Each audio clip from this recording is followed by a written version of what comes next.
নমস্কার বন্ধুরা, আমি বাঙালি কৃষক চ্যানেলে আপনাদের সবাইকে আরও একবার স্বাগত। তো আজকে আমি আপনাদেরকে বলবো যে আমরা পরিত্যক্ত জায়গায় কীভাবে মানকচু চাষ করে লাভ করতে পারি। তো আমারই পাশে একটি ভাই মানকচু চাষ করছে, যে জমিটি খুবই একটা উর্বর জমি না, মোটামুটি উর্বর জমি।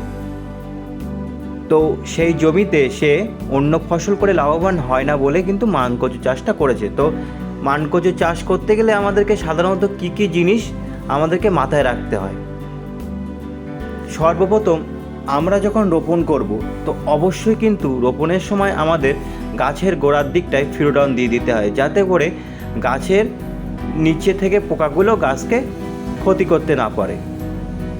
এরপর আরেকটি কথা আমাদেরকে মাথায় রাখতে হয়, সেটি হলো কচু গাছে সাধারণত খুব বেশি পোকার আক্রমণ হয় না। যেটি আক্রমণিত হয় সেটি হলো যে গাছের পাতার অংশগুলি লাল লাল করে দেয়।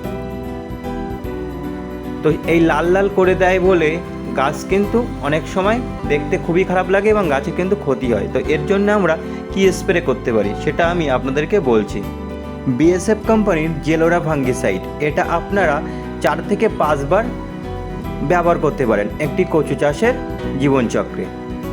এরপর আমাদেরকে কচু চাষ করতে গেলে সব থেকে যে জিনিসটার প্রতি আমাদের খেয়াল রাখতে হয় সেটি হলো সার। তো কচু চাষে আমাদেরকে সবসময় বেশি করে কিন্তু পটাশের ভাগটা বেশি দিতে হয়। তো এই ক্ষেত্রে আমি বলবো আপনারা 10-26-26 সার এটা ব্যবহার করবেন।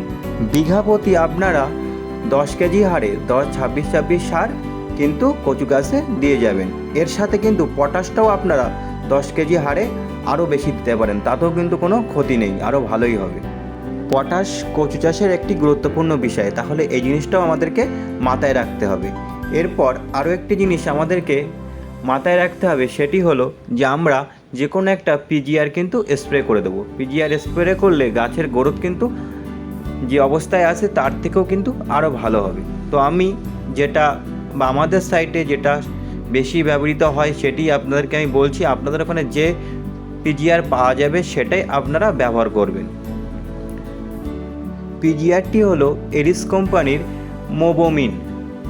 এই মোবোমিন আমরা বা আমাদের এখানে সবাই মোটামুটি ব্যবহার করে থাকে কচু চাষে। এটি আপনারা 15 লিটার ব্যারেলে 25 ml হারে মিশিয়ে স্প্রে করতে পারেন। তো এই ছিল কচু চাষের ছোট্ট একটি ভিডিও। যদি আপনারা আরও ভিডিও পেতে চান তো অবশ্যই চ্যানেলটি একটি লাইক ও সাবস্ক্রাইব করবেন ও অন্য বন্ধুদের মধ্যে শেয়ার করবেন। আজকে এই পর্যন্ত। পরবর্তী ভিডিওতে আরও নতুন কিছু উপস্থাপনা নিয়ে আপনাদের সামনে দেখাবো। তো সবাই ভালো থাকবেন, সুস্থ থাকবেন। পরবর্তী ভিডিওতে দেখা হচ্ছে।